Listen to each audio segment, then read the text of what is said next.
Welcome to another edition of Geopolitics and Empire. As always, support this podcast. I'm always in need of, quote, humanitarian aid. You can donate through the website, geopoliticsandempire.com, through Wise, Donor Box, Buy Me a Coffee, or the best way to support the podcast is by becoming a paid subscriber on the Substack. I do a weekly analysis for supporters only, and I organize off-the-record Zoom calls for supporters only, where we just basically get together to talk about what's happening around the world.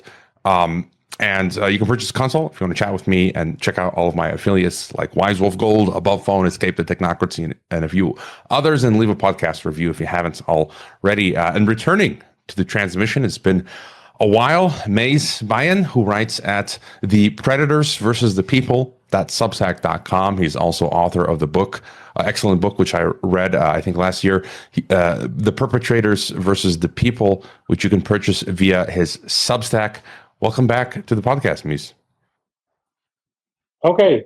The perpetrators, yes. The title is The Predators. The Predators versus the People.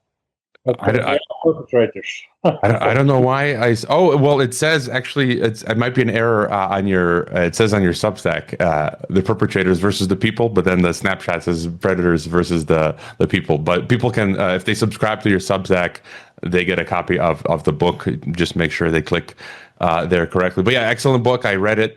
And by the way, how is the Pura Vida life in Costa Rica?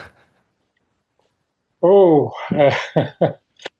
well, life is very nice here, but it is a globalist country. And I tell you one story. A rich family in Costa Rica, a lady from a rich family in Costa Rica, had her baby born in a private clinic. And she had planned not to vaccinate the baby. And the doctors said, you have to vaccinate the baby because the laws in Costa Rica say that if you don't vaccinate a baby, you abandon it and the state will collect your baby. And we will call the police if you don't let us vaccinate the baby. And they had to vaccinate the baby. Well, that was a story that really, I don't know, affected me deeply. I mean, I felt the cold in even now I feel it. So this is where globalism has brought Costa Rica. Yeah, and this is a very deep problem. Yeah, and it's a global issue. It was recently reported Singapore. They're going to be forcing injections, and if you don't accept them in Singapore, you can be fined and going to jail. And I think these things will be rolling out country by country globally. And but yeah, so maybe I could. Well, any thought, since you brought up that subject? Any thought as to where we are with the COVID dictatorship? They're talking about bird flu now as of late, and they're calling, animals. And so they're using this again as a continued pretext to take control. Where do you see us at this point right now? Well, I think the resistance was much greater than they expected. And they understand they can't just repeat this formula because many people will resist. They tried a little bit with the monkey virus and with the influenza thing, but nothing really serious yet. So maybe they are changing the strategy. I don't know. And try it another way. But I think they are. This was the reaction and the resistance was not what they expected. They expected a much lower level of resistance. I'm not sure what their following strategy will be. It looks like it might be related to the digital or electric cyber field, right? We're seeing the blackouts now in Spain. And I think they are set on rolling out this digital prison, so they can block your bank account, etc., and then it's over. I mean, then there's no need anymore, in theory, for these fear mongering campaigns, because they control everything. But is it possible to roll out this system? There are many contradictions. I mean, on the one hand, they are preparing for war, like in Europe with Russia and so on. On the other hand, they are preparing for a digital control grid. That is not compatible.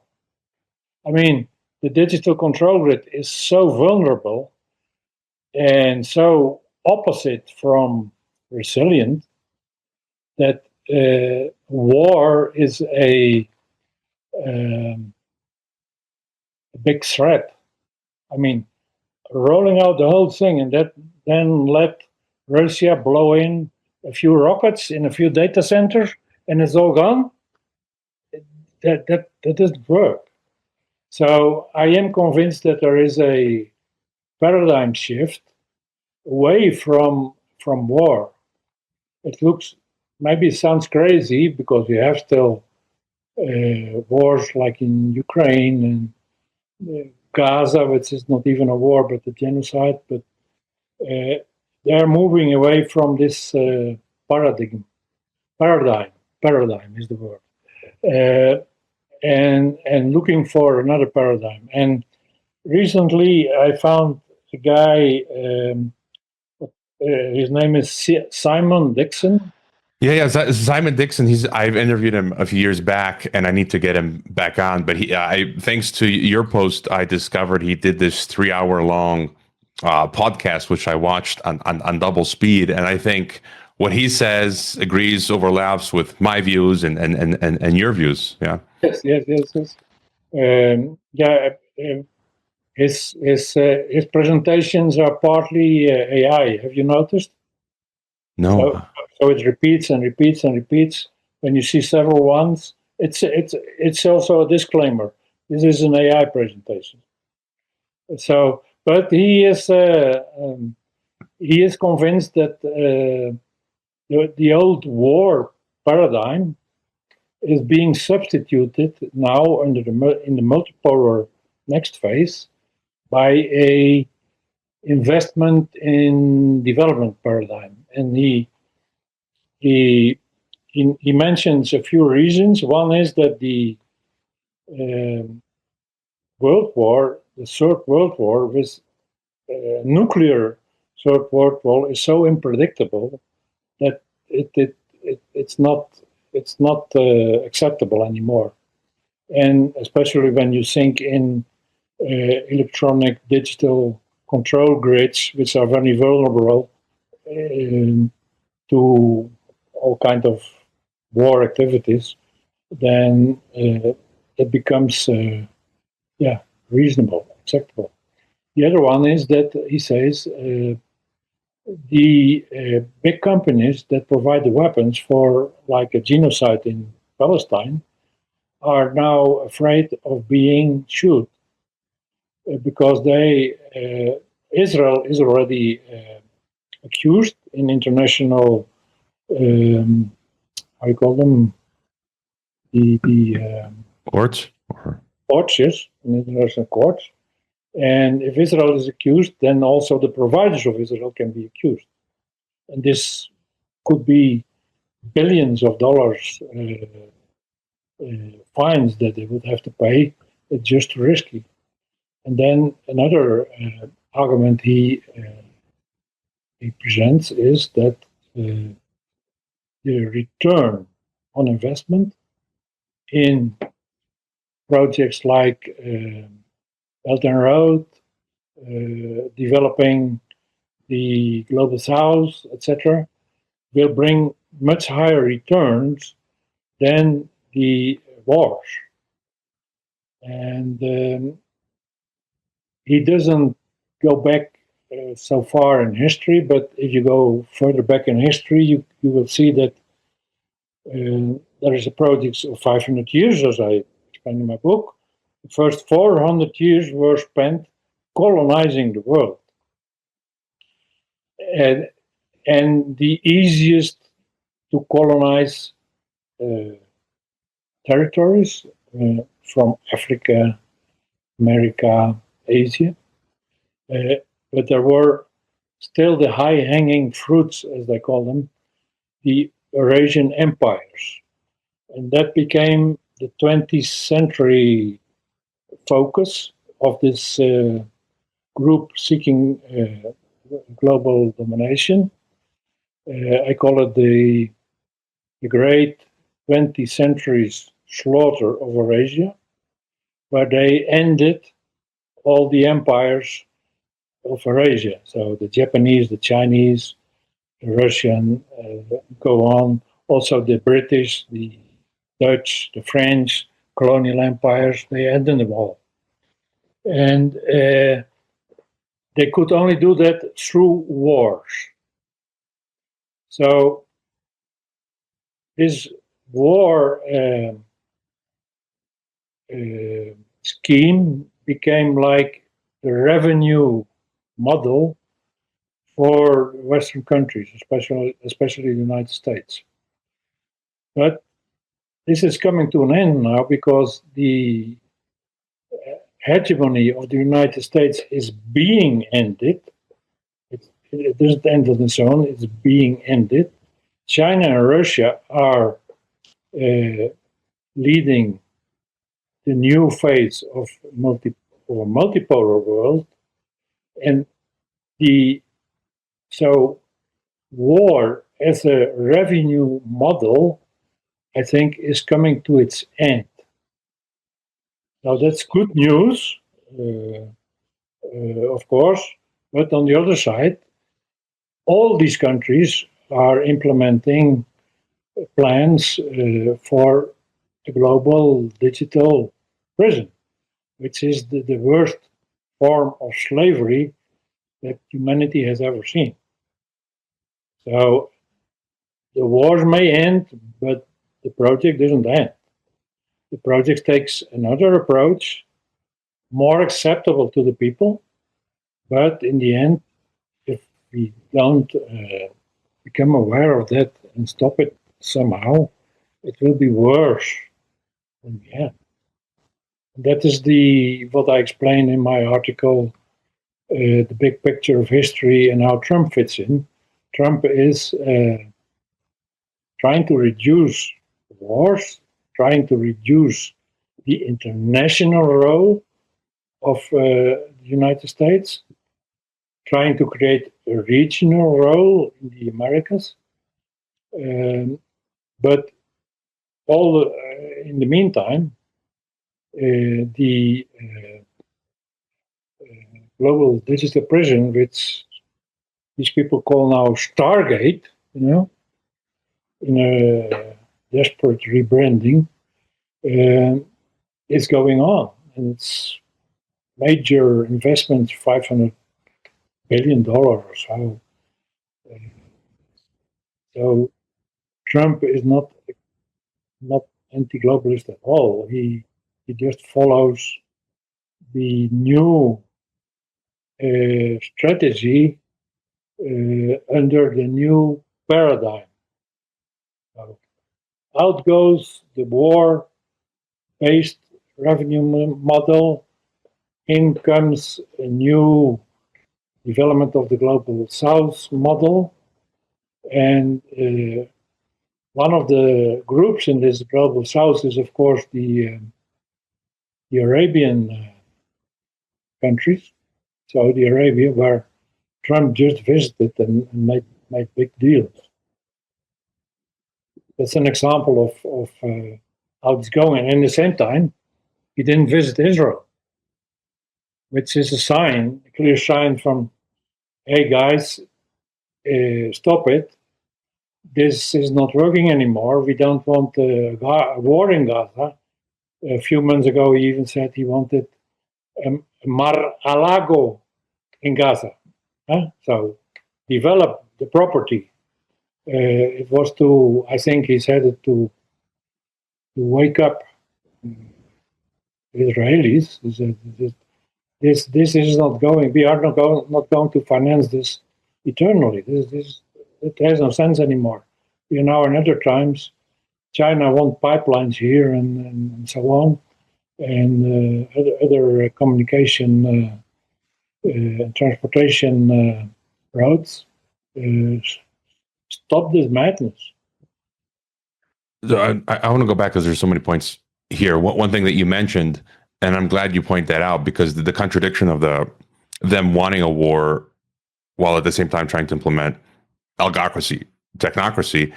And I've been thinking maybe the war narrative is just a narrative, right? They keep scaring us. We're going to go to war. We're going to go to war. But maybe one of their goals is not really to take us to war, but just use it as a narrative while they build this digital prison. And we just had over the weekend, you know, there was apparently a fire at one of the data centers in Oregon that Elon Musk rents for X.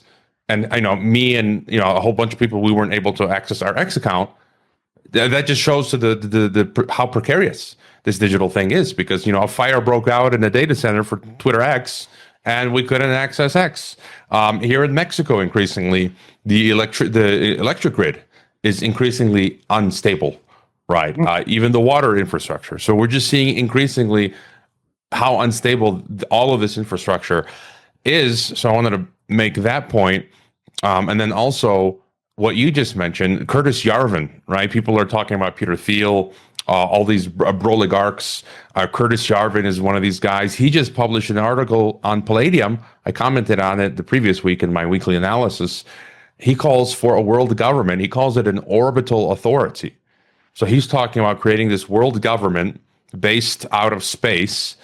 And he says we still need war. And he's basically, what he's saying is like, we're going to have Elysium, where the elites sort of, you know, live nice, but the masses, you know, we need you guys to keep, because that's the structure, kind of what you're saying. They need this revenue model. So he talks about the god of war, Mars, and it was unclear the form of war. So I think you're getting close by, maybe they're going to take us away from the bombs and tanks type of war, and maybe focus more. The war will be between them and us, and it'll be more like cyber war. You know, they're manufacturing all these events, and so the authorities are constantly having to come after us. Just any thoughts there? Now that reminds me of what I yesterday saw on your channel, your talk with David Hughes, who spoke of vertical war and horizontal war. So the horizontal war is between countries, which is staged, and the vertical war is between classes. And he gives a lot of credit to Marx. I give him a little less credit, because Marx was paid by the bankers, and his class explanation of our reality was industrialists against workers. Yeah, so the ones that possess the means of production against the ones that lend their labor to industrial companies. But it's much wider than that. It's the banking elites. So in the terms, have you seen what is his name? Bolson, Sharit Bolson. Shahid Bolson, yeah. Middle nation. He calls it, in a good term, the owners and controllers of global financial capital. OCGFC. Yeah, that's what I call the predators. Yeah, and Catherine Austin Fitz calls it Mr. Global and so on. It's the same group. So where were we?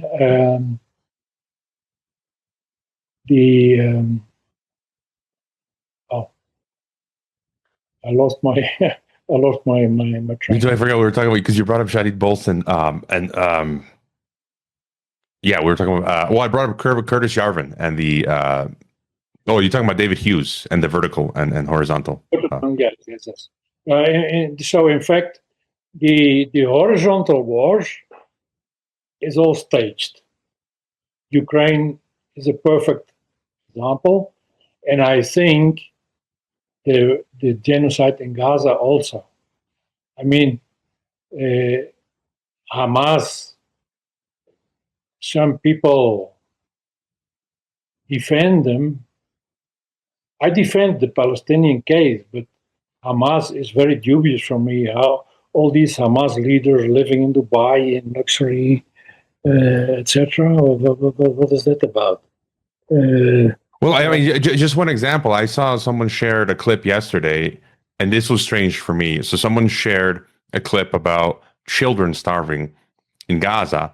I don't doubt that's happening, but I just found it strange that they showed a mother purportedly in Gaza, a Palestinian woman, and she was plump.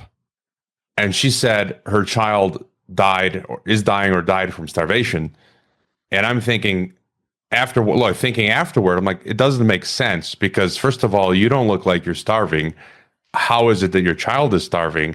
I'm a parent, I would rather I'd give the food first to my kid than I would to myself. So, I mean, I just find there's strange things like that. There are strange things, very strange things in there. So, I'm trying to look at it from a bigger perspective. So I'm quite reluctant to pronounce if I'm in favor of Hamas or etc. Because, well, we know that Hamas was set up by Israel to start with. There are many articles, there's a lot of proof of that.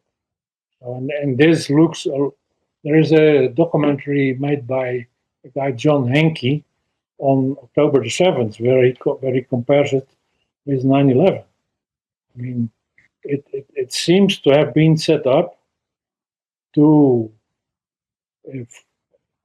force or to force Israel into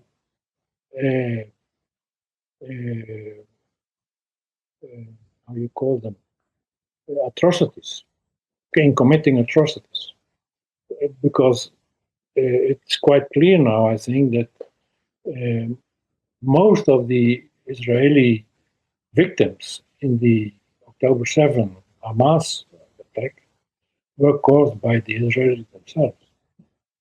Yeah? So that is very similar to 9/11. Well, it follows the same formula. And again, I think we have the perfect right to state these views, to say that was an American, Israeli, Western, possibly false flag operation, which creates then the pretext to carry out war and expand. And Israel's not special in that regard. Russia's done the same. If you ask me, 1999 Moscow apartment bombings was a false flag. Ian Davis has written about that. It's the same. I mean, it's gangsters everywhere, and it's gangsters in the United States. It's gangsters in Europe. It's gangsters in Russia, and it's also gangsters in Hamas. Yeah, and they are controlled by the same controllers of global finance capital, who are steering this in a direction that they can roll out this digital technocratic control grid Well, I mean, that seems to be the ultimate game. I mean, there's so many threads to pull on here. What you were saying, so Michel Chossudovsky of Global Research, I listened to an interview he just gave recently to Drago Bosnic, I think, and Chossudovsky is convinced that the split with America and Israel is real, and that America wants to take over Gaza and make it like a colonial project, like what do you call it, like one of those territories, overseas territories. There's that, and then Eric Schmidt. We've been talking about that for the past few weeks. Eric Schmidt came out and said the future war will be fought over the internet. So you've got, a man with a rifle and Ukrainian, and then a Russian man with a rifle fighting each other. He's like, we don't need to put humans in jets anymore. Those can be operated all autonomously. The drone swarms, the robo dogs, basically like in the Terminator movies. And actually, one of my paid subscribers recently made the point, like, that just shows you how it's all a fraud. Like, so it's like the West is sending all of this money into these steel and metal machines who are then fighting the Russian machines. It's like, what's the point? It's just making money, but it's building out the Skynet. And Eric Schmidt gave that talk at the Milken Institute some weeks back saying wars will be fought over the internet with just machine versus machine. But they're using that, and I think you touched on this in one of your articles. You said they're using this because they need these war zones, pretexts, to refine and accelerate the technology. Yes. Which they wouldn't be able to do otherwise if there was no Ukraine, if there was no Gaza, if there was no India-Pakistan recent skirmish and stuff like that. And so they're now building out the robo-dogs, the Black Mirror robo-dogs, the drone swarms. It was reported this week, China's building some huge drone mothership that can send out hundreds, if not thousands, of mini drones out of it. So just your thoughts, you think then this is what they're doing, that eventually once these wars are declared frozen or finished, Russia and China and European Union and US, they will have their hands on all of this technology to use then against us? Yes, there are the global domination project, as I see it, in this century.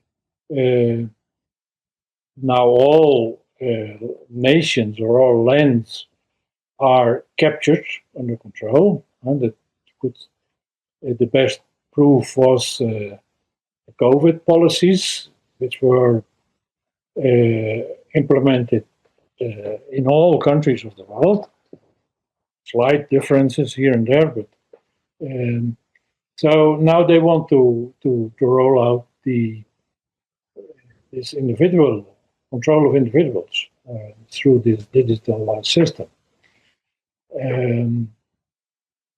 And wars are just states when they get some benefit from it.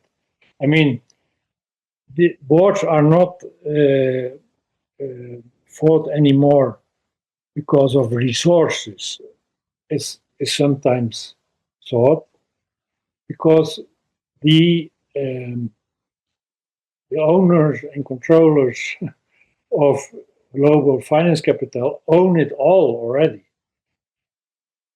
In Russia, they own it through Russian oligarchs, which the Rothschilds set up before the end of the fall of the Soviet Union to take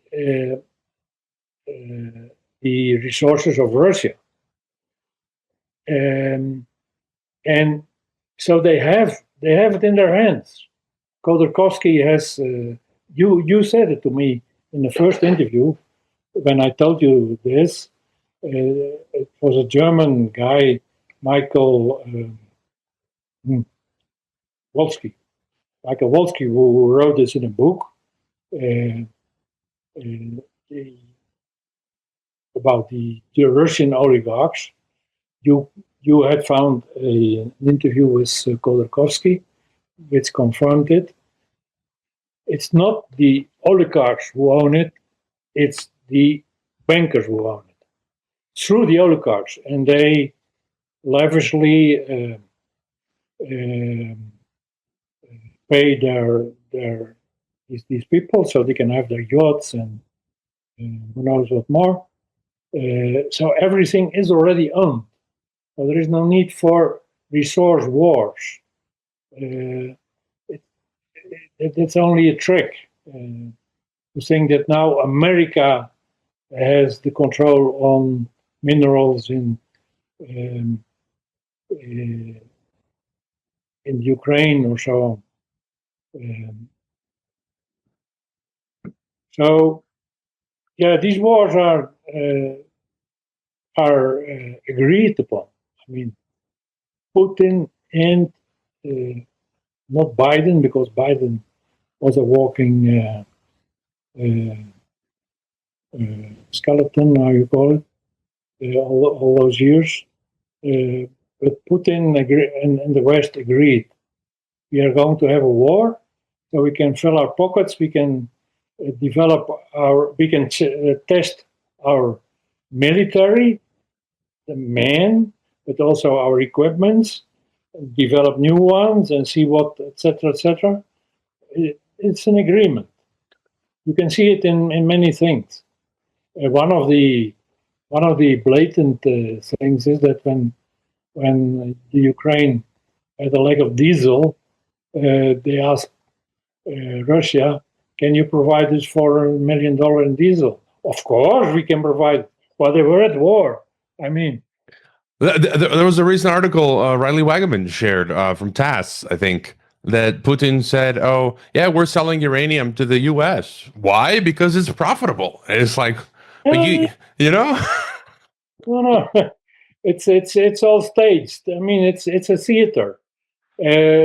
Shakespeare knew it 400 years ago when he wrote all the world's a stage and all the men and women are actors.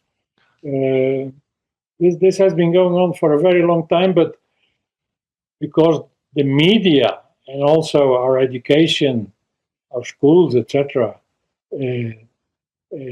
tell us lies we haven't discovered yet as a global community that it's all lies. People believe in it. So one thing we've been discussing is their construction of the digital prison. So I call it, they want this global algocracy, this world government digital prison surveillance state.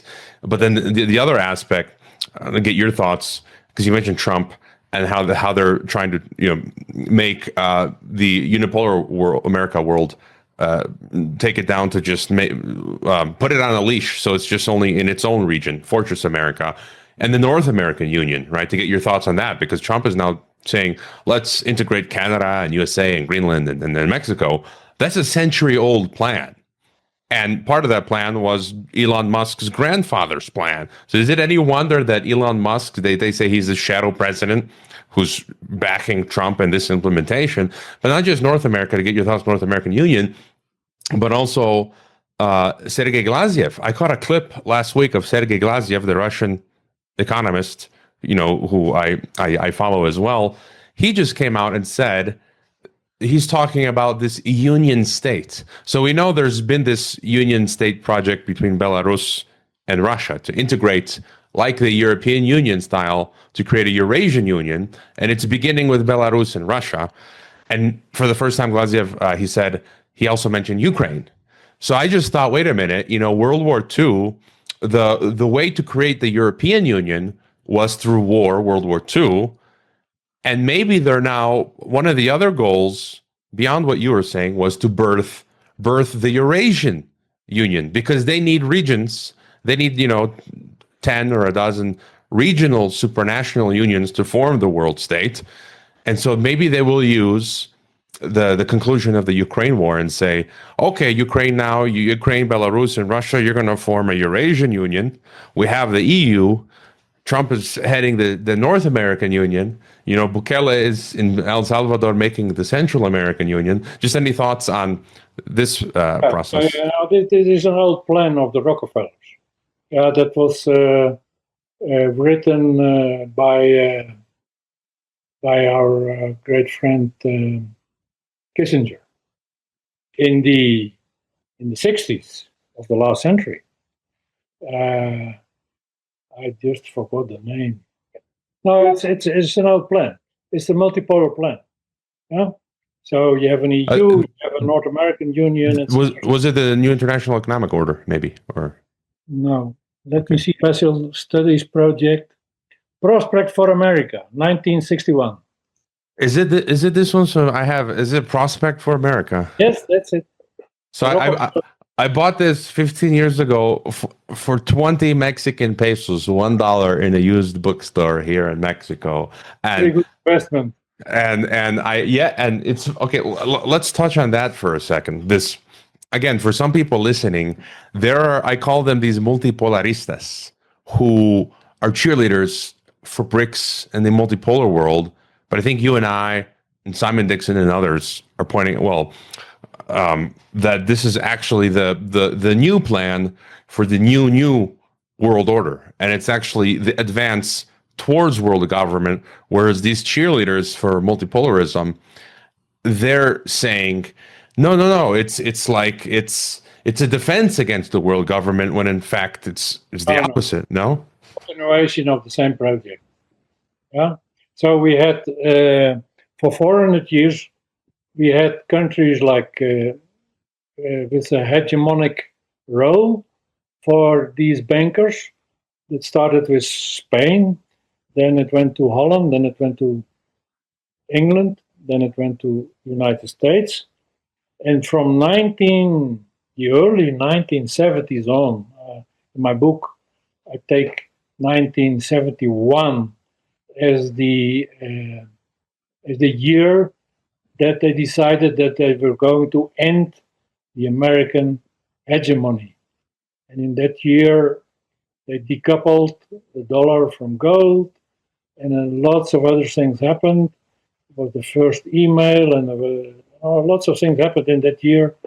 And so they have been working on this the project, on this last phase of America, to fade out America's role on world level for 50 years, for more than 50 years. They've been working on it. And it's now happening.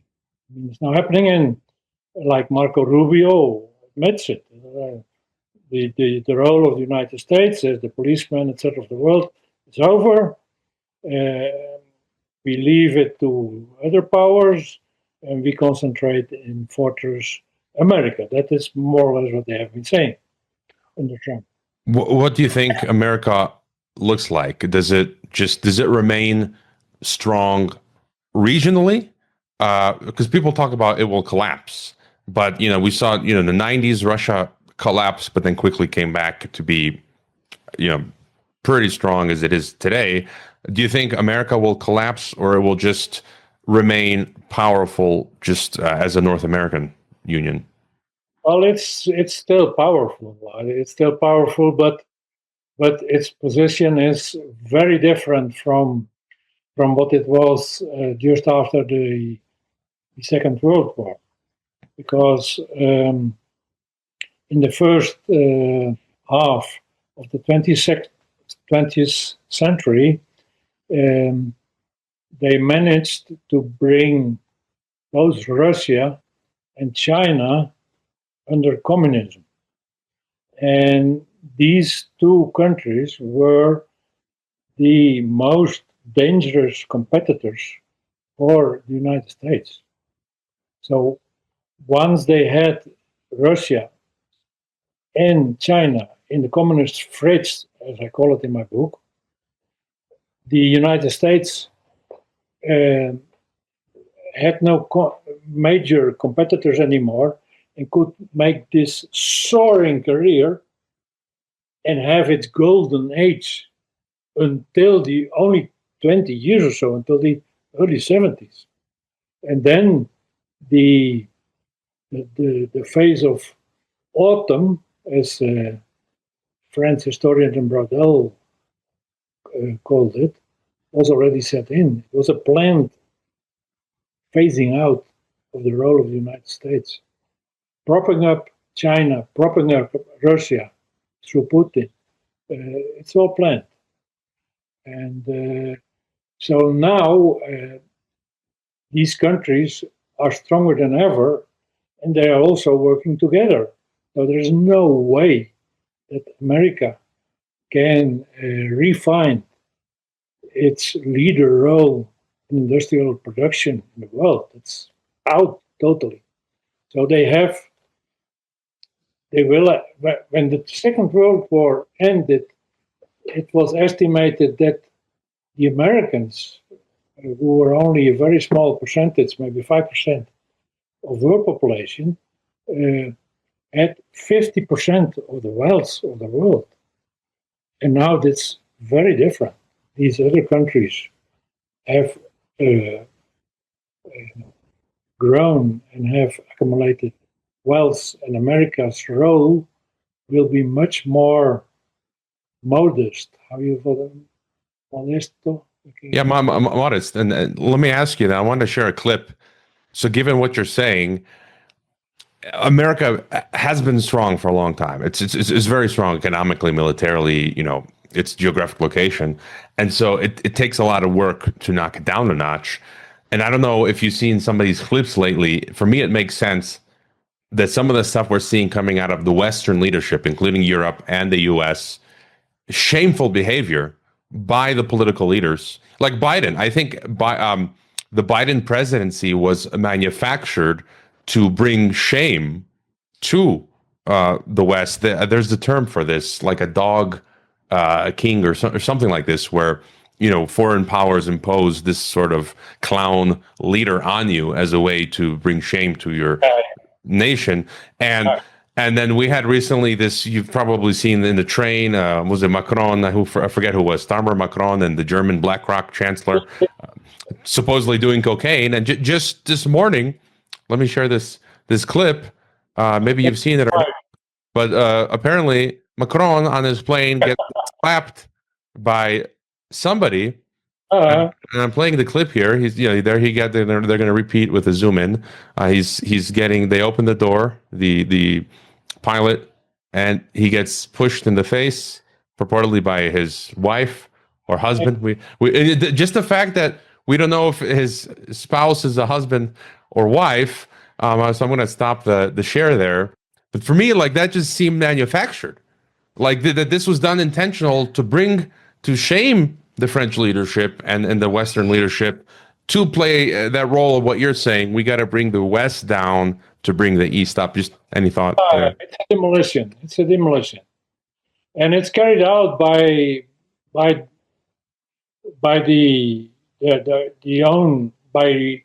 traitors within the gates. I mean, the Democratic Party and also the Republican Party, and in Europe, of course, these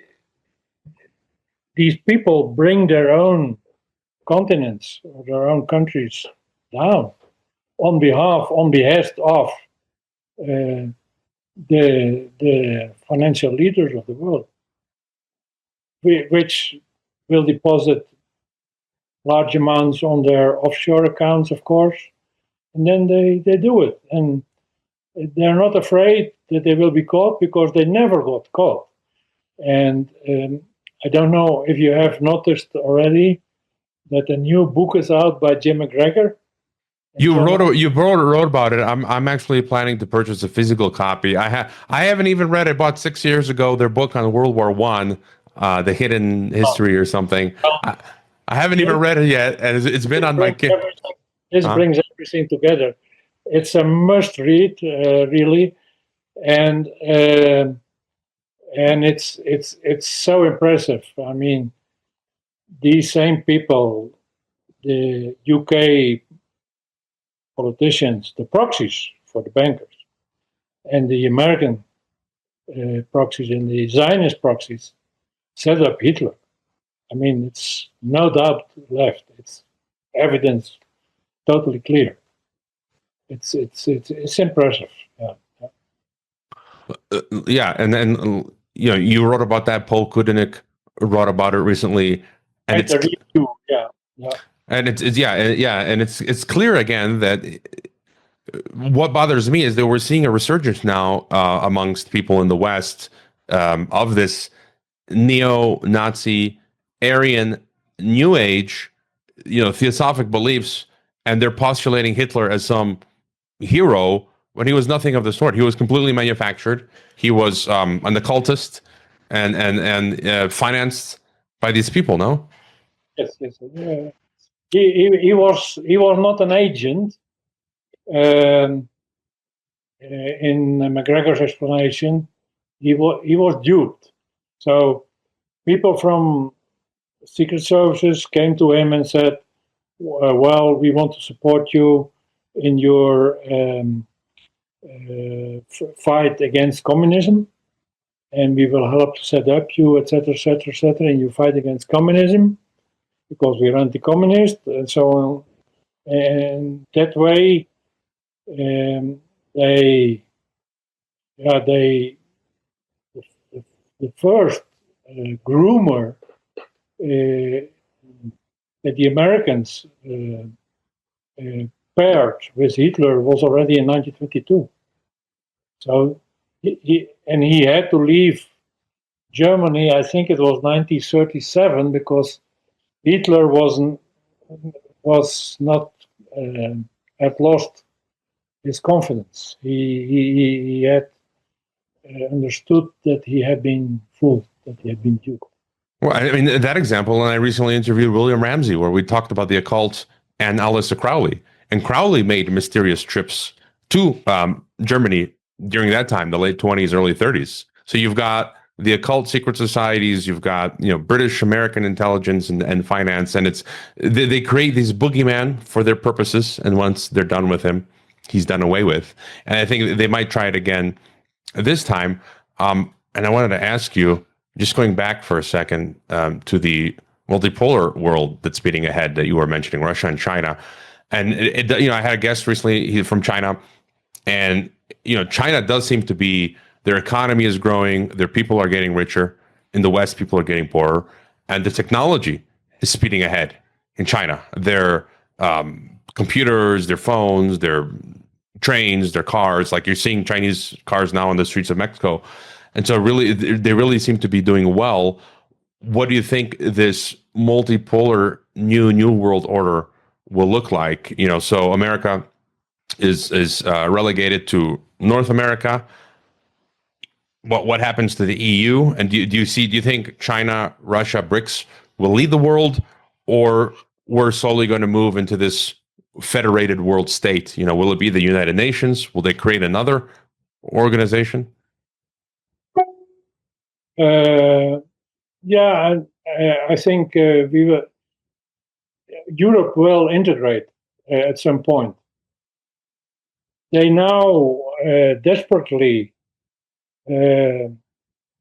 choose to go for war, which is a typical way to solve your internal problems, is to create an external enemy. Yeah, even Plato, that was 2,400 years ago. Plato said, a tyrant is always stirring up some war or other in order that the people may require a leader. So this is an old trick. This is a classical way of solving your internal problems, to create an external enemy. That's what they are doing. But under the new paradigm, war is, I think, will become something of the past, because you simply cannot have war with Russia in Europe while you are installing a digital control grid. It's impossible. I mean, a few of those hypersonic Russian missiles, and the whole control grid collapses. It's impossible.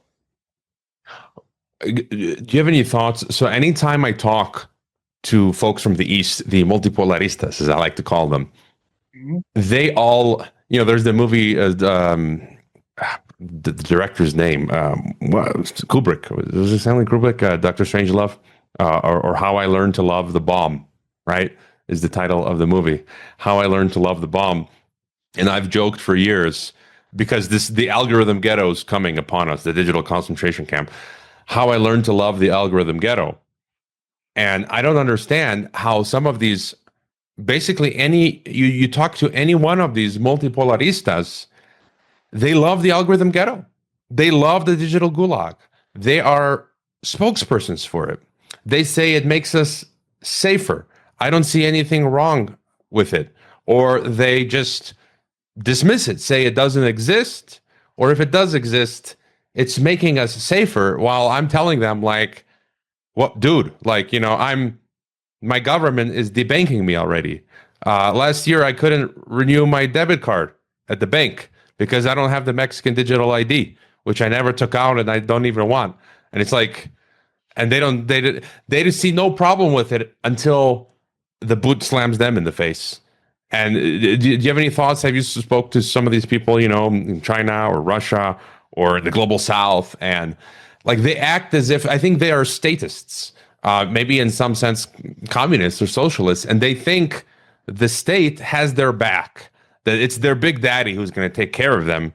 When history shows us, the number one cause of death in the 20th century was government, the state. R.J. Rummel, I think he coined the democide, death by government. And so, do you have any thoughts as to why some of these people who promote multipolarity just see no problem with these digital, social credit control systems? Well, I talked lots of these things over with Yuri Roska. You are familiar with Yuri from Moldavia, and he is convinced that these people are in the pay of Russia and China. He has lots of knowledge on how Russia influenced the West during the Cold War. Now they also bought people, and they're still doing that. And behind Russia is, of course, the same bankers or the controllers and owners of finance capital. If you analyze the problems we have had in the last 500 years, one of the biggest problems we have is the money system. It's based on usury.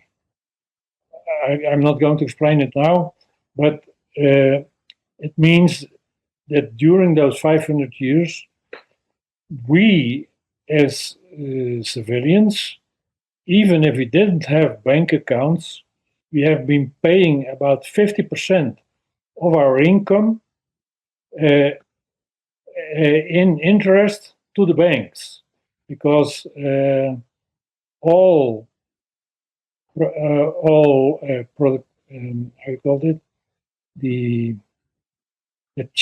product change. Let's say, to put bread on your table, to put milk on your table, or meat or vegetables.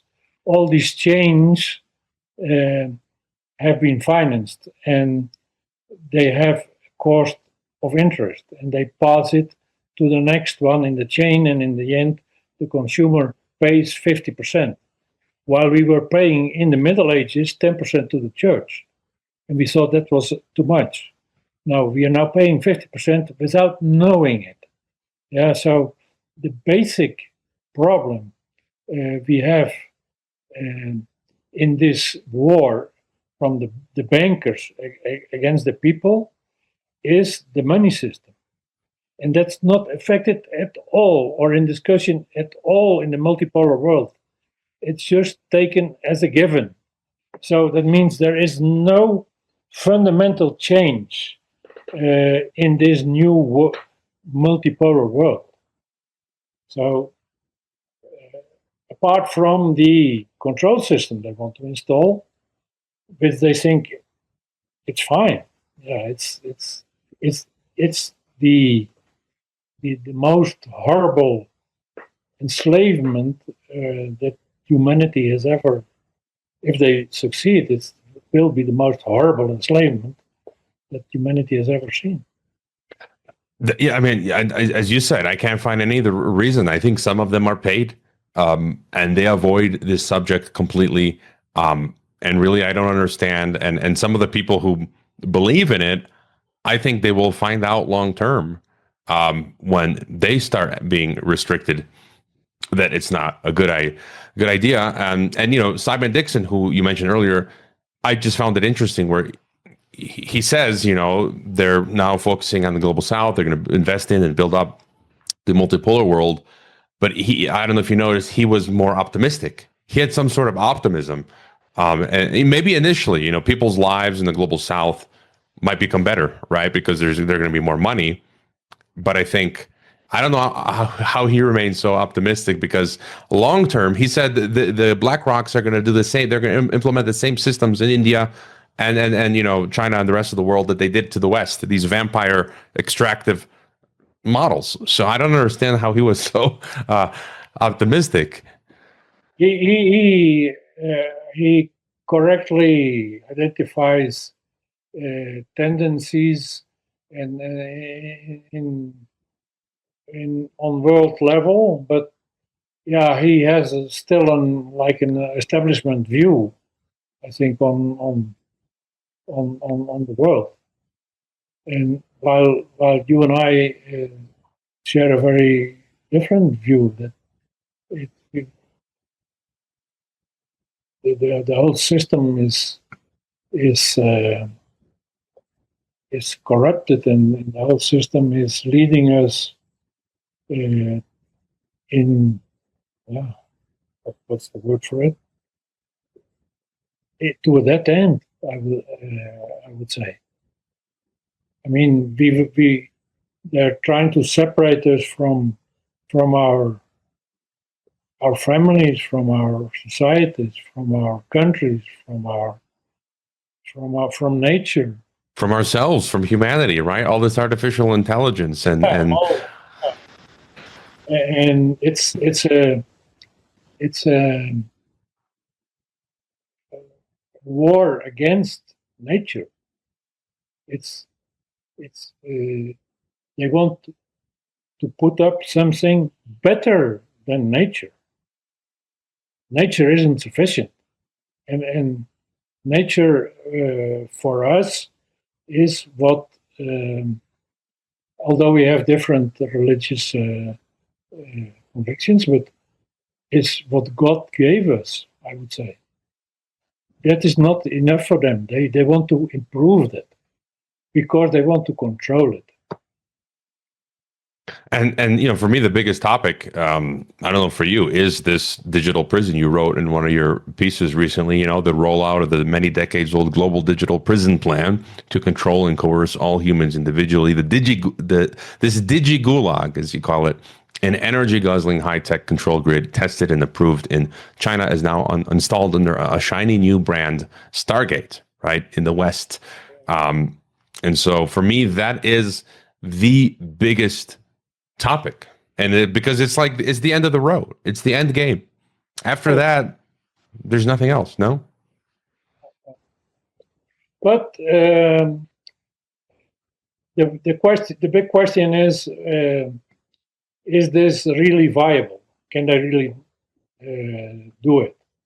I mean, it's so vulnerable. We saw 1 or 2 weeks ago, maybe many people have already forgotten, that Spain had this electricity problem. Yeah? So once you have everything in an electronic system and you have no electricity, everything stops. Yeah? And if it is for only 1 day or 2, you can survive it. But if it is a week and you can't buy anything, you can't sell anything, then it becomes dangerously become dangerous. So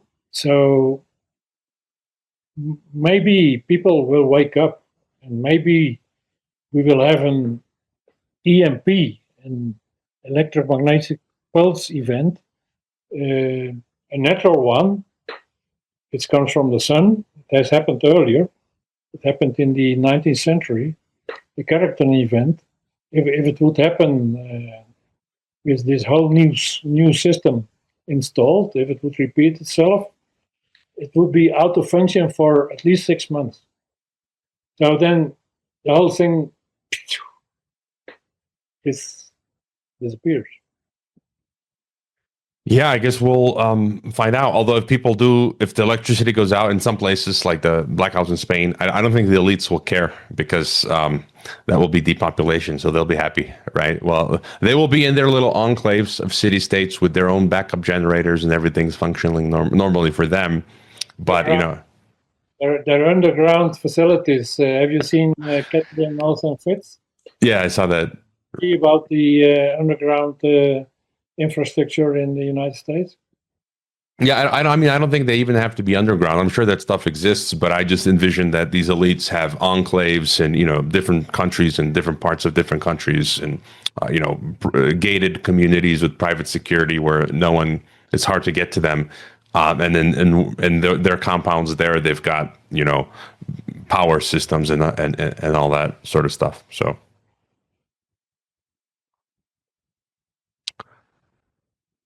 Okay, so there is hope on the one side, and there is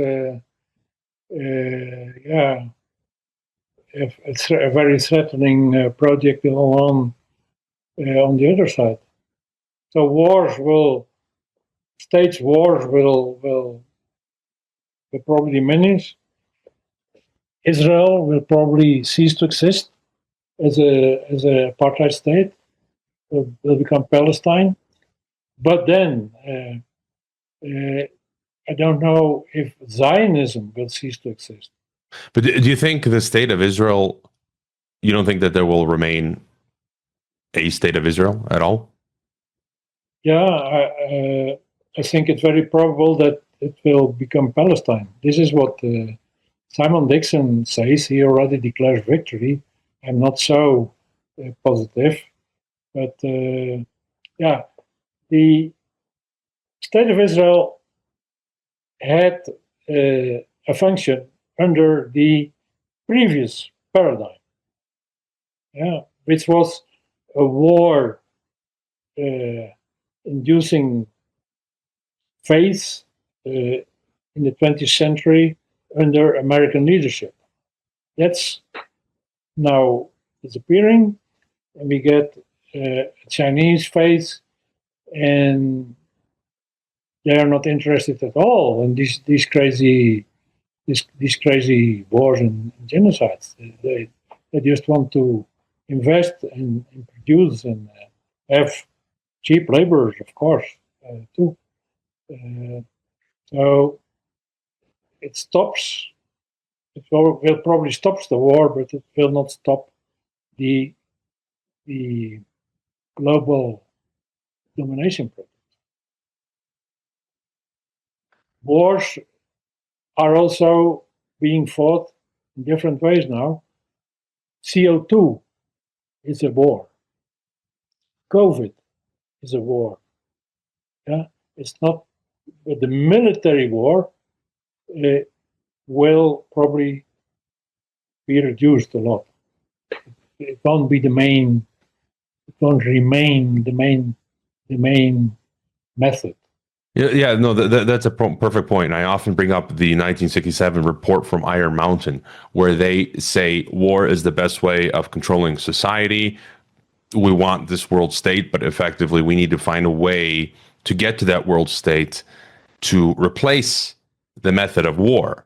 And I think what you're outlining is that's one of as they shift away from, the old tanks and bombs types of wars, they are, replacing it with CO2, health threats, yes, so on and so forth. So it's the same methods, but just a different, more nonviolent way of doing it. No? In fact, the war has been going on constantly for 500 years on a spiritual level, on many levels. But in the 20th century, the military war became very prominent. But that's probably over now. They will find other alternatives to make money, and even make more money than from wars. You brought up Israel. We were going to talk about this after our first interview. I know people are interested in this topic, although I don't think your view is what people hoped it would be when it comes to the Jews. And let's talk about that, because you wrote an article a while back titled "The Project for World Domination is not Jewish, nor is it American." And just before getting your thoughts on that, I wanted to share this clip that I came across recently. And this is an interview with William I. Robinson, who I've interviewed on the podcast. He's a socialist, communist, which I fully disagree with, but his analysis is amazing when he talks about the global police state and global civil war. And I'm only halfway through this interview. I don't know this guy's name, the host of the interview, but they talk about the Jews. And I think their view, I think it agrees with yours as well as mine. So I'm just going to play this clip for a few seconds. I think you can hear it. The investment of Saudi Arabia reminds me of this, and I want to go back even further, just for a second, what you're talking about, Morgan Stanley. Okay, we've seen this happen before. During the rise of the Third Reich, the funders, the ones who financed Adolf Hitler, J.P. Morgan Chase, the Warburgs were Jewish bankers. Exactly. They financed Hitler. Did it matter that they were Jewish? It obviously doesn't fucking matter, because they were the elites. They were Jewish capitalist elites financing a Christian capital elite to massacre Jews and Christian poor people. And so we get tangled up in this, like, oh, the Jews run the world. Look, it's like, no, it's the elite Jews. It's the elite Christians. It's the elite atheists. It's the elite Muslims fucking over all the poor groups in their own, and they're using their identity as cover and as a hegemony, as a buffer zone. So the Warburgs, all the bankers who might be Jewish, or all the sheiks who are Muslim, they'll use their identity as a buffer zone for them. Precisely and exactly. I mean, again, you're hitting the nail on the head here. If I may, would you agree with that, Mees? What are your thoughts on do the Jews run the world? At first sight, yes. But it's rather complicated. Well, we have been going for an hour and a half. If it's fine for you, we can go. We can continue, because it's not a very short story. In my book, I quote Rabbi Moshe Schoenfeld, who was a European rabbi who saw how the Zionists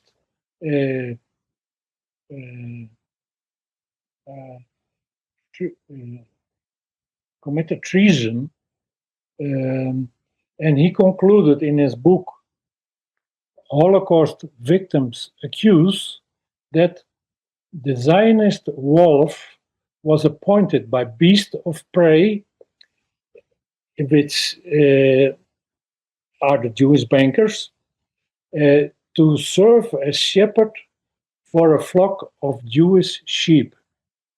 Yeah, he's saying the same thing. I mean, or a similar thing. So, where could I start? If you want to analyze this problem of the Jews, you have to go back a long time, probably 3,000 years, with the Phoenician Empire, which was very effective in the Mediterranean area, in the Black Sea area. They were traders, international traders between Asia and Europe, accumulated lots of capital and invested it in colonies city-states on the coast of the Mediterranean Sea. They also established the city of Carthage. Carthage, on the North African coast of the Mediterranean, which became one of the biggest and richest cities in the world. They also established, like 600 years before Christ, the Spanish city of Cadiz. They also went to Scandinavia. They also went to Germany. They also went to the British Isles. They were very, very successful in setting up an empire through trade, which was very influential, and probably the European aristocracy and the Venetian aristocracy comes from the Phoenicians. Now, the Phoenicians and the Jews at the time were almost indistinguishable. So they had the same language, the same writing, how you say it, the same, because the Phoenicians were the inventors of the alphabet we still use, and they had the same religions with Baal and so on. Now this changed when in 270 before Christ, in Alexandria, Egypt, but it was part of the Macedonian empire, which had been established by Alexander the Great. It was governed by King Ptolemaeus II at that time. He invited a team of Jewish experts to write the Bible. And I know this will be difficult for you to accept at first sight, but he is the researcher who found out this is called Russell Kamirkin, and he has a website and lots of discussions, and he is a very serious scholar. So he says that the Bible was written according to Plato's model state. And Plato had written a model for how a state should be organized for new Greek colonies. So he had said, you need a mythology, a gripping mythology. So the people can believe that their ancestors, etc., always respected these rules, etc. So in his, he analyzed the Bible, and he analyzed Plato's books on this, and found an enormous number of similarities, and concluded that this Plato model had been used in the Bible. So, but we don't know who financed this, of whose idea it was, to separate the Jews through a mythology from the Phoenicians. At a time when the Phoenicians were being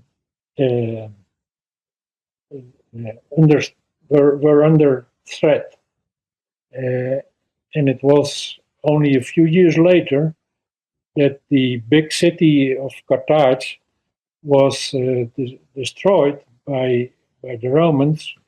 I think that was 164 before Christ. The Bible Project was 270 years. I think it was even closer.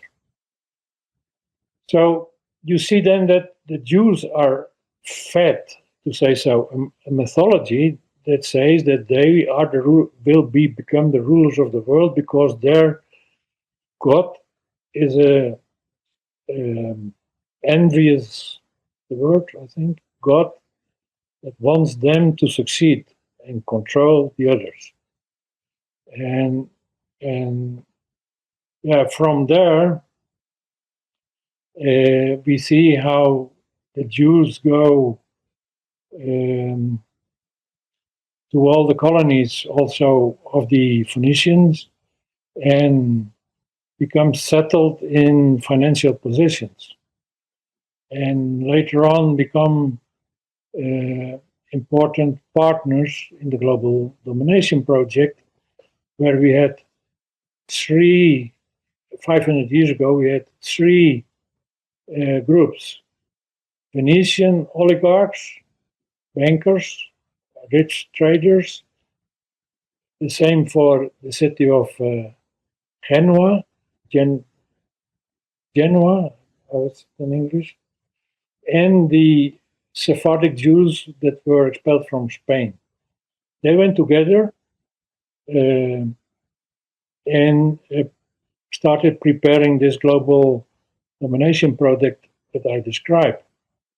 And then they financed Holland to become independent from Spain. They financed Cromwell so he could kill the British king, and they could return to England, where they hadn't been for 365 years since they were expelled.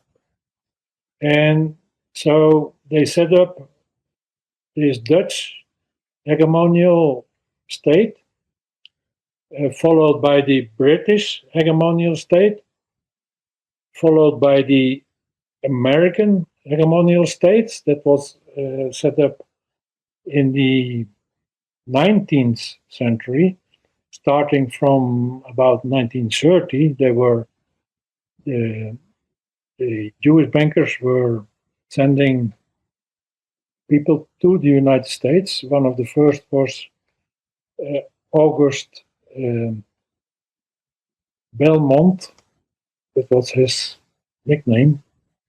He was Schoenberg. August Schoenberg was a Schoenberg translated to English would be beautiful mountain, and to French is Belmont. So August Belmont, and then Jacob Schief, and other the Warburg brothers. Oh, well, mostly one. It was Paul Warburg that was sent to the United States. He was very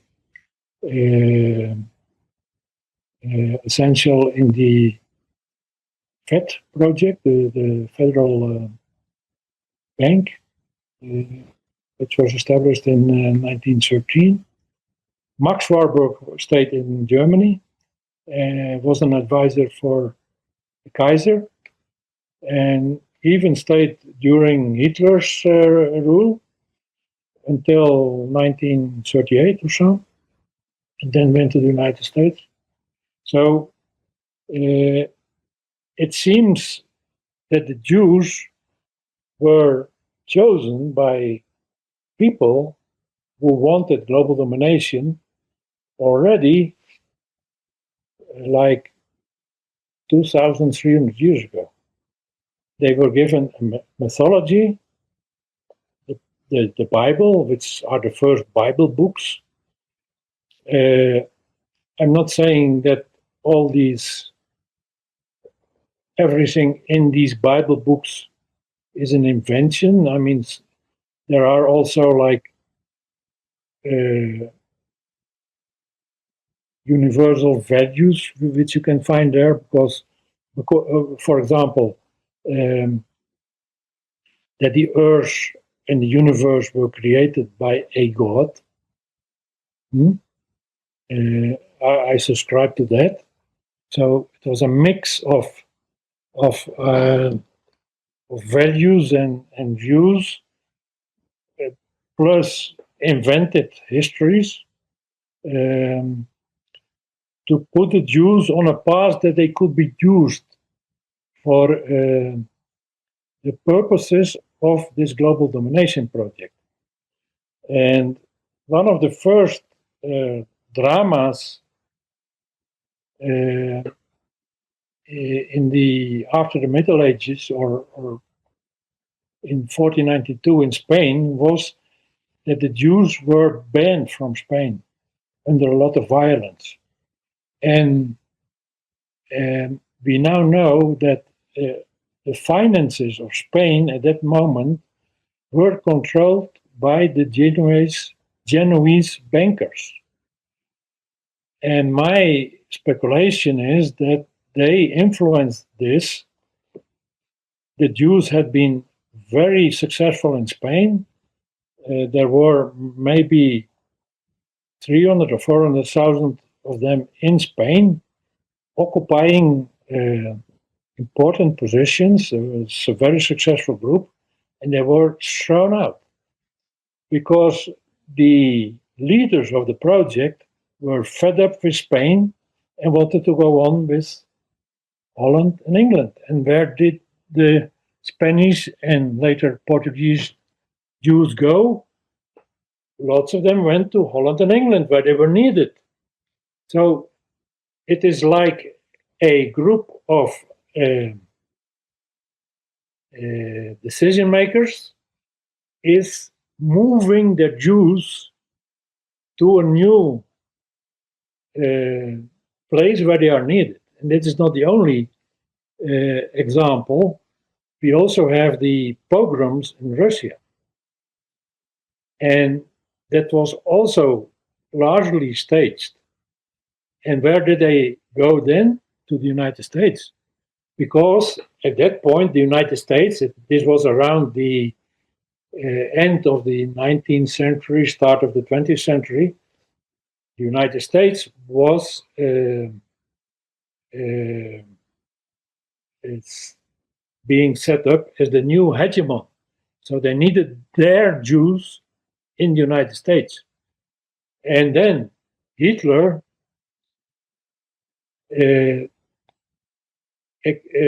throw out the Jews, and where did they go? To Israel, because that was a project of the same people. Now they moved their Jews over the world, committing enormous damage and many deaths, of course, in the process. And that is how the Jews have been duped over the centuries to be in places where the controllers of this project wanted them. So it is in the end a project that was very negative for the Jews. And then when they put them in Palestine, it was under the pretext of, here you will lead a normal life, here you will have peace, finally, because all these peoples in the rest of the world hate us for some reason. Yeah, they never, well, doesn't matter. So, and that was a lie, of course, because Israel, the Rothschilds, set up Israel as a war state. Yeah, and the Rothschilds were not interested in Judaism at all. When the Rothschild built these enormous, costly buildings of what is it called, the Jewish High Court and another building, they filled these buildings with symbolism. You know which symbolism it was? Masonic, or? It was purely Masonic. It was pyramids and other. Never is nothing Judaism, all Masonic. They wanted a secular Masonic state, and they got it. And then, because all the problems that this war state caused, they were constantly attacked, and then the Jews dehumanized. This was described by a Dutchman, Hajo, what was his second name? He worked as a director for a laboratory for the industry of Philips in Holland. IO. He saw. He was in the concentration camps as a boy. He saw how the Germans dehumanized, and then he saw how the Israelis dehumanized in the same way. And we now know that, let's say, 90% of the Jews has been so dehumanized because manipulations by the controllers of this project that they want all Palestinians killed, children, pregnant women, civilians, everybody, doctors, nurses, kill them. So they've driven them mad. If you and I had been reared in Israel, I think we would be doing the same, because it's a dehumanizing, it's a social engineering project in which the end is to dehumanize the population. So I don't know if this is more or less clear, but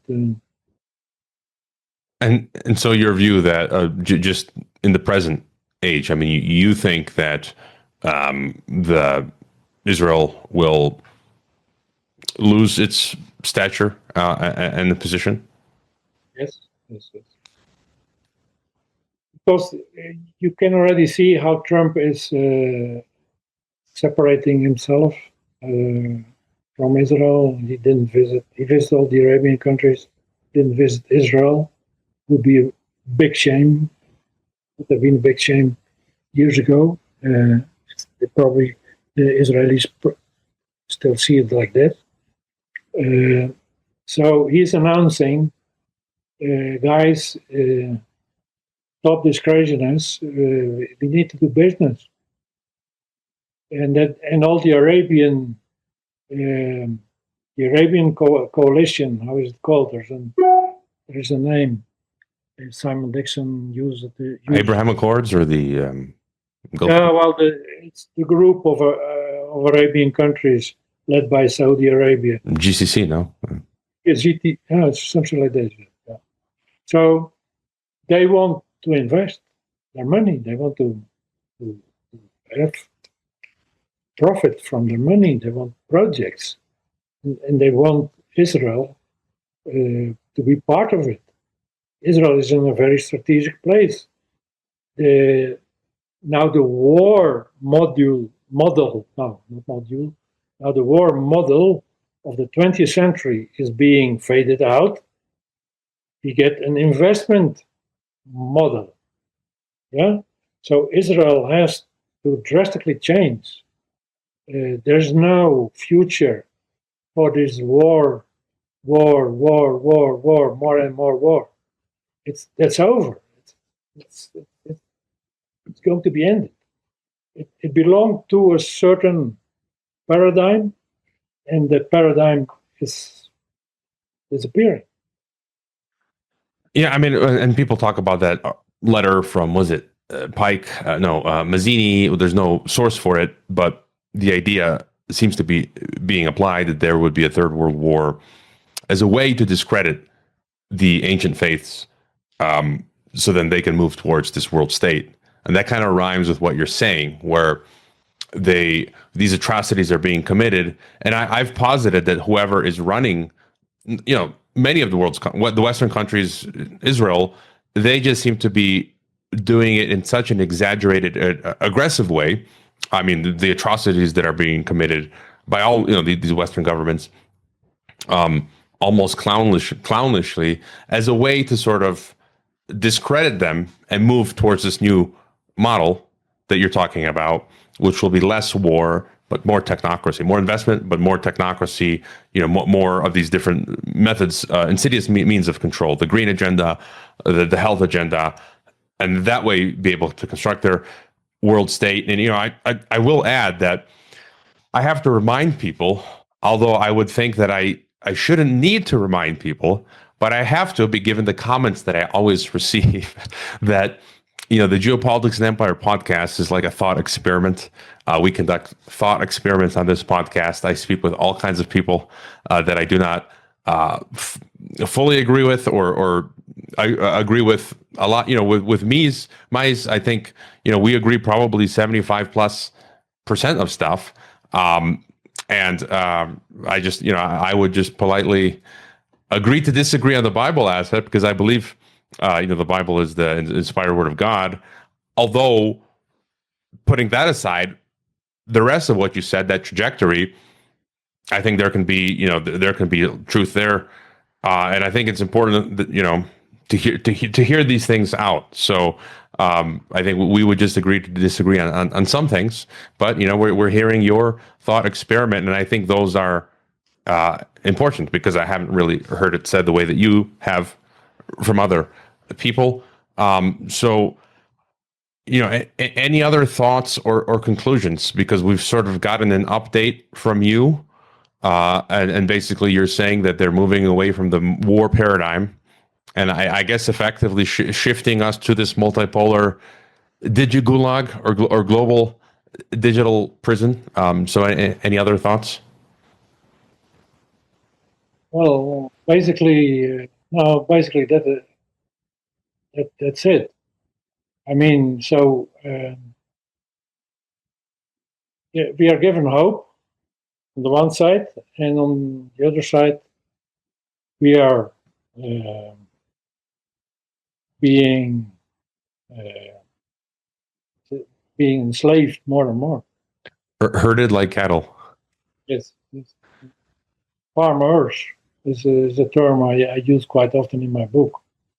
It's these people, they see planet Earth, or let me say it this way, our God-given planet Earth, as their private property, where they decide what's going to happen, and that includes humanity. So they decide on the future of humanity, not humanity itself. So that is against all principles of freedom, democracy, morality. It's the purest form of fascism, where the ones that own everything decide everything. And that's what is difficult for many people to understand, to grab. So they decide how many people will live on this earth. And then they're preparing themselves to take measures to get there. Any thoughts on what is to be done? My primary purpose here is figuring out where are we, what's going on, and sometimes I don't have all of the solutions, but it's, people ask me every day. I was off the record messaging with someone today, and they're asking me, in Mexico, do you see people waking up? And I unfortunately do not see enough people coming to their senses. They, it's like Aldous Huxley talked about, Soma in Brave New World. People are on drugs, and I use that broadly. Fast food, GMO. The digital cocaine, the Netflixes, the Amazons, the everything, and nobody, I can't find, in my physical world, I can find I mean, there are people. I do have friends. We meet online. In person, but by and large, I do not see people waking up. So your thoughts on that, and then what is to be done? Okay. Before I answer that, just a little addition to this story of the Jews. Mm-hmm. So what I'm saying is, in fact, the Jews have been duped and abused. Yeah. By their leaders, which pretend they are Jews. But as it is said in the Bible, but who are liars and belong to the synagogue of Satan. So the Rothschilds are seen by the Jews as more or less Jewish kings. And what I'm saying is they just pretend to be Jewish because they want the collaboration of the Jews. And the story of the Second World War, where the same Jews finance Hitler, shows us that they have no problem at all of killing a few million of their people. They are ruthless, totally. So that's the argument I have against the people that say it's the Jews, and it's the Jews. And yes, if you study the history, it's many Jews, and many Jews saying we are the ones that want to control the world. On top of that, but in the end, it's what I just explained. They are disposable, useful idiots for the people that are in power. So that's one thing. And then what can we do? Yeah, the problem is awareness. Before maybe just one last point on that, would you say, because we referenced a lot of people who have names, you call them the predators, Mr. Global, Catherine Austin Fitz, Shahid Balson calls them the OCGFC. I like to use Mark Passio's term, the occultocracy. So would you sort of say that that's a more accurate description, that we are ruled by this Morpheus group, which is, you can call predators, occultocracy? I also use another name derived from global mafia, Glafia. And then Paul Kudanek uses criminocracy. That's a very long word. So Glafia is a short word and has this association with mafia. So, but yeah, we're talking mostly about the same people. Paul Kudanek has ultimately is using Zim, which is Zionist. Imperial Mafia or something? I don't remember. But no, I'm saying Zionism is a scam. A scam for the Jews who participate in it. They were misled. They were abused. They fall in the trap of Israel.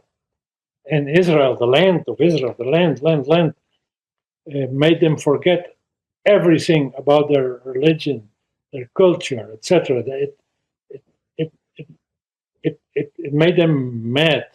It's like fighting dogs when they're in a cage, and they got dehumanized. And now it is after the October 7th. It was set up. It was staged. It is becoming clear to the people of the world that this is untenable. We can't permit this anymore. It's totally crazy. How imagine that Muslims were doing this to Jews. I mean, it's the end of Israel. But they have their fallback projects, and one is in Argentina, where I don't see many of them go. There is probably also a small fallback project here in Costa Rica. They've tried that earlier, and they've lately bought up many properties here, also with housing for many people. And there is, of course, the Ukraine, which people like Yuri Roska think one of the main reasons for the war in Ukraine is that the Jews want it as a fallback option after Israel ceases to exist. And then the question is, will the Ukrainians be the new Palestinians? All right, and just I guess getting back to the final thought. What do we do with everything that's? The only answer I have is make people aware. But it's very difficult to make people aware if they have been spoon-fed this a certain narrative during their whole lives, from all sides.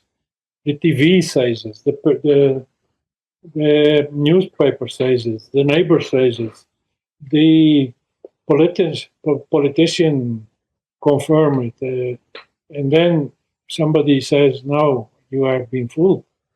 Yeah, they can't get their what's the word? Very difficult to change it.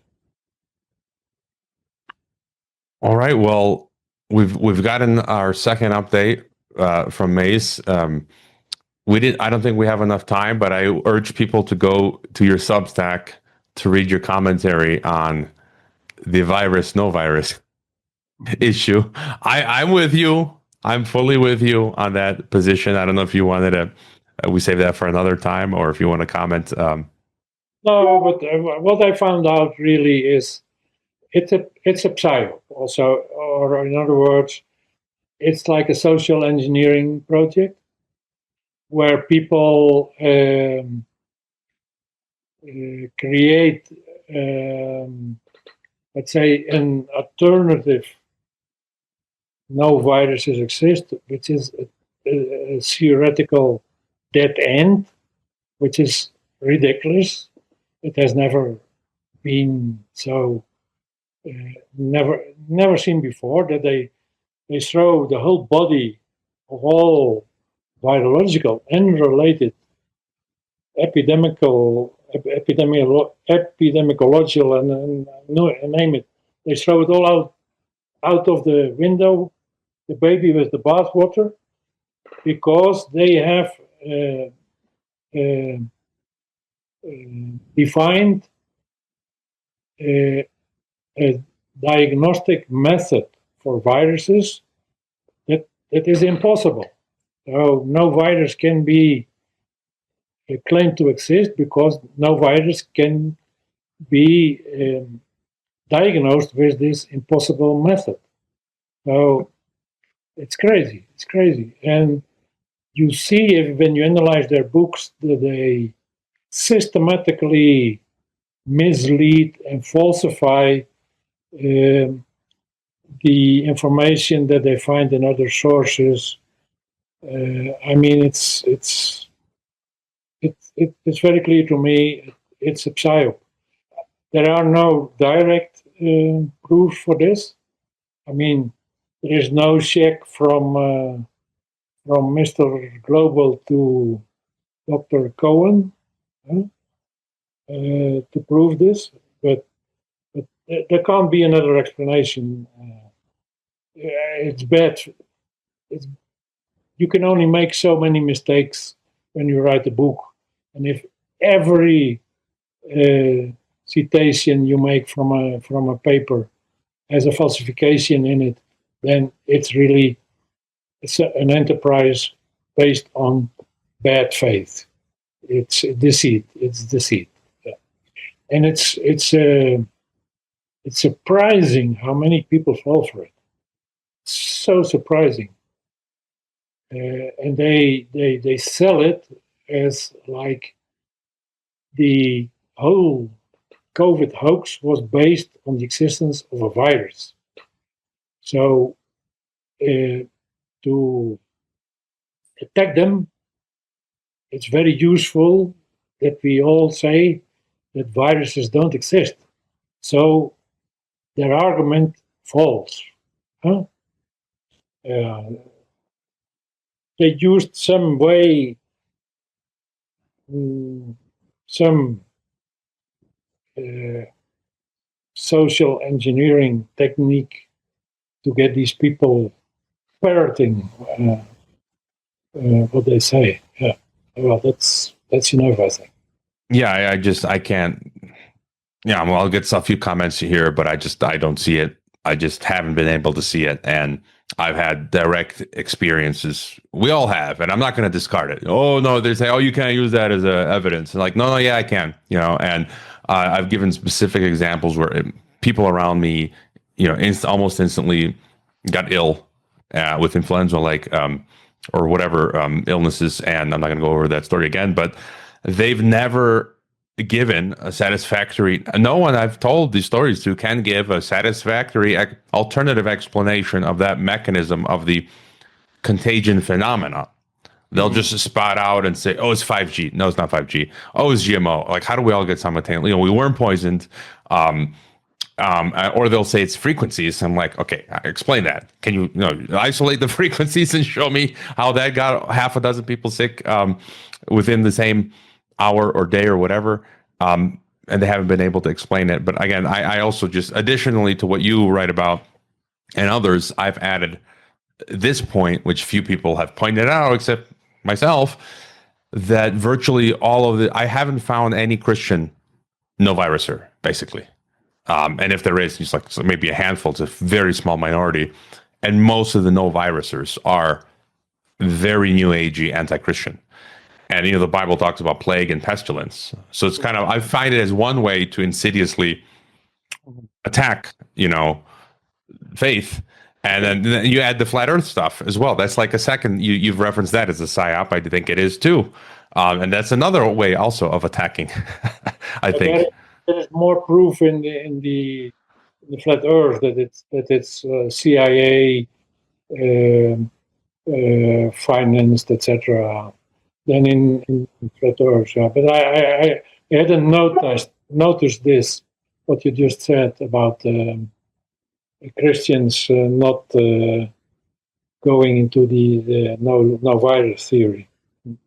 Yeah, and then the only one that I knew, he got back out of it. I think he was for a while no virus, and then ultimately he said, no, doesn't make any sense. And so, but anyways, that's the story for another day. If you got any other final thought, and then your links are always in the description. If people haven't gotten your book, I recommend it. They can get it. Is the best place to find you on your Substack?